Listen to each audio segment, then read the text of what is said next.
चिड़िया की बेटी गुड़िया बहुत अक्लमंद थी। वो हर काम में अपनी मम्मा की मदद करती थी। वो हमेशा कुछ नया करती थी। आज गुड़िया अपनी मम्मा से कहती है, मम्मा, मैं नानो के जंगल गई थी। वहाँ मैंने देखा कि एक पक्षी जलेबियाँ बेच रहा था।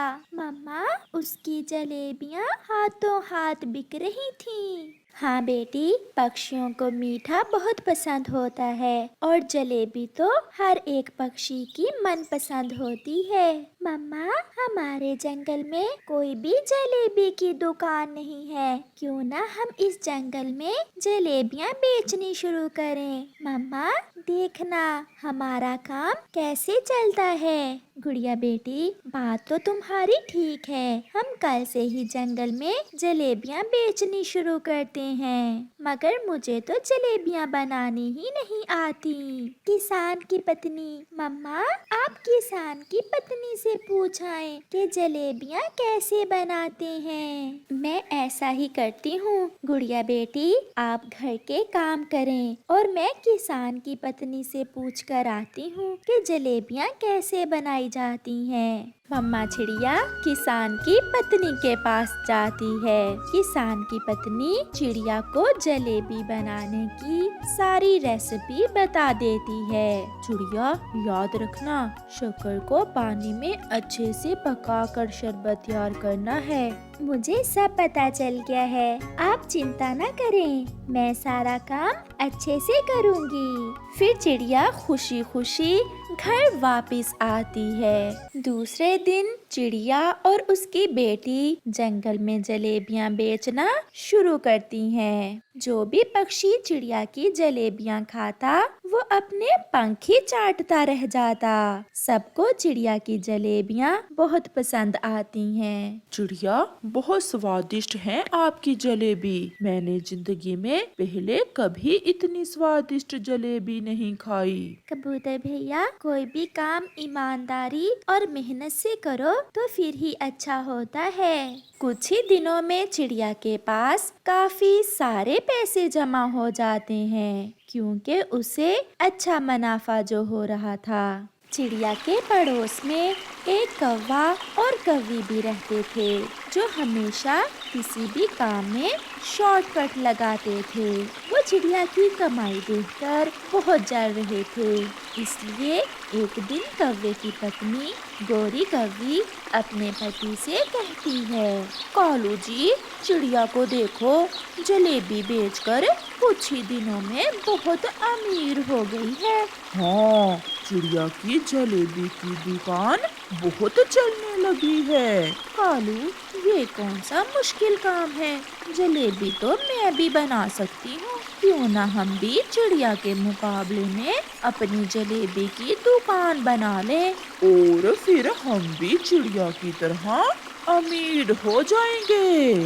तो फिर काम शुरू करते हैं। मैं आज ही अपनी माँ से कड़ाही लेकर आती हूँ और तुम बाजार से जलेबी बनाने का सामान ले आओ। ऐसे गोरी कौवी अपनी माँ से कड़ाही लेने चली जाती है और कालू कौवा बाजार जाता है। माँ, मुझे कुछ दिनों के लिए अपनी कड़ाही दे दे। गोरी बेटी, क्या हलवा बनाना है? नहीं माँ, मैंने और कालू ने चिड़िया के मुकाबले में जलेबी की दुकान बनानी है। माँ, चिड़िया कुछ ही दिनों में जलेबी बेचकर बहुत अमीर हो गई है, तो फिर जल्दी से तुम भी ये काम शुरू करो। फिर गोरी कौवी अपनी माँ से कड़ाही लेकर वापस होती है। कालू कौवा भी जलेबी बनाने का सामान ले आता है। फिर दूसरे दिन कालू और गोरी जलेबी बनाना शुरू करते हैं। कालू जी, एक चीज तो मैं भूल ही गई। क्या गोरी? कालू जी, ये जलेबी का रंग लाल कैसे करते हैं? पागल, ये भी कोई मुश्किल काम है। जरूर जलेबी में लाल मिर्ची डालते होंगे, इसीलिए तो जलेबी का रंग लाल होता है। सॉरी सॉरी कालू जी, ये तो बहुत आसान है। फिर गौरी कौवी रसोई से लाल मिर्ची लाकर जलेबी के आटे में मिला देती है और वो दुकान शुरू करते हैं। जलेबी जलेबी, चिड़िया से ज्यादा स्वादिष्ट मीठी मीठी जलेबी लो। गौरी ऐसे आवाज लगाती है। मम्मा, ये गौरी आंटी ने जलेबी बनाना कहाँ से सीखी है? गुड़िया बेटी, इसे कोई भी काम ढंग से नहीं करना आता। इसे तो सिर्फ दूसरों से जलना ही आता है। अभी थोड़ी ही देर हुई थी कि चील कौवे और कौवी के पास जाती है और कहती है, कौवे और कौवी, मेरे बेटे की शादी है। मैं आपसे पूरी 10 किलो जलेबी लेने आई हूँ। 10 किलो जलेबी?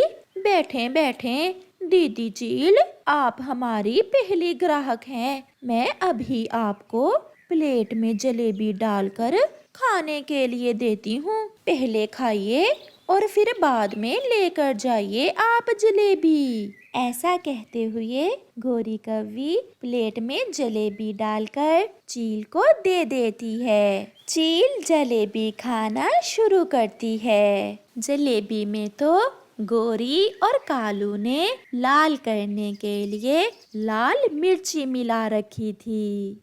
मर गई रे कौवो, तुम्हारा खाना खराब। ये क्या खिला दिया मुझे तुमने? मैं छोड़ूंगी नहीं तुम्हें। ऐसा कहते हुए चील कौवों के पीछे भागती है, मगर कौवा और कौवी तो चील से आगे आगे भाग जाते हैं। फिर क्या था कि चील पीछे पीछे और गौरी और कालू आगे आगे। कालू, भाग भाग।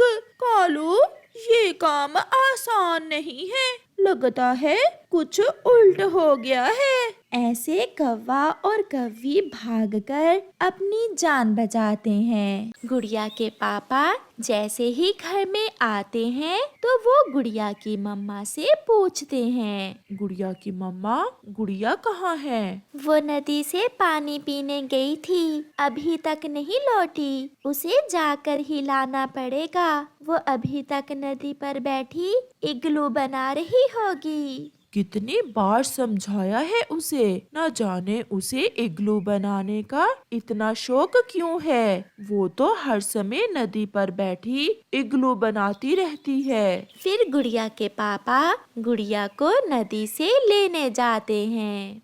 मैं अपने इग्लू को कभी नहीं गिरने दूंगी। 1 2 3, मेरे तीनों इग्लू बहुत सुंदर हैं। गुड़िया नदी किनारे ऐसे इग्लू बना बना कर खेल रही थी कि उसके पापा उसे लेने आ जाते हैं। गुड़िया बेटी, आप अभी तक यहीं बैठी हुई हो। चलो बेटी, शाम होने वाली है। आपकी मम्मा भी आपको लेकर परेशान हैं। पापा देखें, आज मैंने एक इग्लू मम्मा के लिए, एक आपके लिए और एक अपने लिए बनाया है। अब छोड़ो इन्हें और घर चलो। रुके रुके पापा, मैं अपने इग्लू को पत्तों से ढक लूं। अगर बरसात शुरू हो गई तो मेरे इग्लू टूटेंगे नहीं। फिर गुड़िया अपने इग्लू पत्तों से ढक देती है और अपने पापा के साथ घर चली जाती है। रास्ते में जाते हुए पापा चिड़िया अपनी बेटी से कहता है, पूर्व की दिशा से बादल आ रहे हैं। बेटी, पूर्व की दिशा से आने वाले बादल खाली नहीं जाते। लगता है आज तेज बारिश होगी। तो फिर मैंने बहुत अच्छा किया जो अपने इग्लू पत्तों से ढक दिए। मेरे इग्लू कभी नहीं टूटेंगे। वो दोनों घर पहुंच जाते हैं। गुड़िया बेटी, आज फिर आपने इतनी देर कर दी। मौसम बहुत खराब है, अभी बारिश शुरू हो जाएगी। मम्मा, आपको तो पता है मुझे इग्लू बनाने का बहुत शौक है। मैंने आज अपने सारे परिवार के लिए एक एक इग्लू बनाया है। फिर मम्मा चिड़िया गुड़िया को दाना देती है। गुड़िया दाना खा लेती है। आसमान पर बादल की गरज के साथ ही तेज बारिश शुरू हो जाती है। ऐसी बरसात पहले कभी नहीं हुई। लूसी, खिड़की बंद कर दो, बारिश का पानी घर के अंदर आ रहा है। आप तो बच्चों की तरह बारिश से डरते हैं। मुझे बारिश पसंद है, मुझे देखने दें। बारिश सभी को पसंद होती है, मगर तेज बारिश से मुझे बहुत डर लगता है। ऐसी बारिश पक्षियों की जिंदगी भी छीन लेती है। मिठू तोता भी अपने घर में डरा हुआ बैठा था। वो जैसे ही अपनी चोंच अमरूद की तरफ बढ़ाता, वो फिर से बाहर बारिश देखने लगता। अंधेरी रात में आसमान पर बादल की गरज चमक देखने में तो बहुत सुंदर लग रही थी, मगर ये गरज चमक गोरी कौवी को तो जरा भी पसंद ना थी।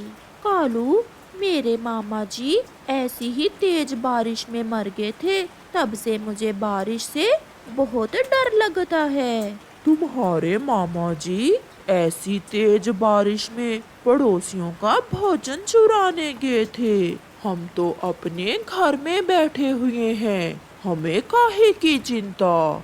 एक तेज हवा के झोंके के बाद एक आवाज सुनाई देती है। लगता है किसी का घर गिर गया। ये आवाज चिड़िया के घर की तरफ से आई है। लगता है चिड़िया का घर टूट गया है। कौवे ने ठीक ही कहा था। चिड़िया का घर जिस पेड़ पर था, वो पेड़ तो जड़ से ही उखड़ गया था। मम्मा चिड़िया, पापा चिड़िया और उनकी बेटी गुड़िया तेज बारिश में अपने टूटे हुए घर पर बैठे थे। मम्मा चिड़िया रो रही थी। गुड़िया के पापा, मैं इसीलिए बारिश से बहुत डरती हूँ। जब भी आती है सब पक्षियों के घर तोड़ जाती है।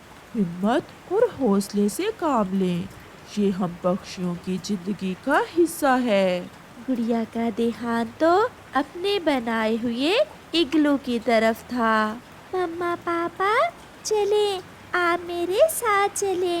हम आज की रात मेरे बनाए हुए इग्लू में गुजार लेते हैं। गुड़िया बेटी, क्या वो इग्लू सुरक्षित होंगे? हाँ मम्मा, मैंने इग्लू बनाकर ऊपर पत्ते लगा दिए थे।